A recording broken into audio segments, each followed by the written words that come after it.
Mr. Strauss podcast. To all who come to this happy place, welcome.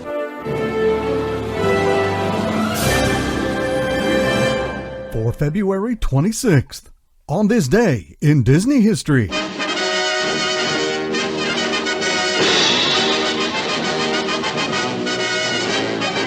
On this day in 1942, it's a blockbuster night for Disney at the Academy Awards, as Walt himself receives the Irving G. Thalberg Memorial Award, given to creative producers.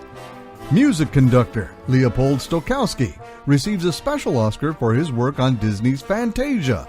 Walt Disney, William Garity, John N.A. Hawkins, and the RCA Manufacturing Company are also awarded a special Oscar for their outstanding contribution to the advancement of the use of sound in motion pictures through the production of Fantasia.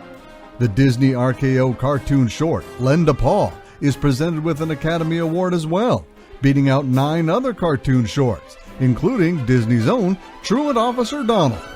Finally, Songwriters Frank Churchill and Oliver Wallace take home the Oscar for scoring of a musical picture for their work on Dumbo. It's another great night at the Academy Awards for Walt Disney Productions.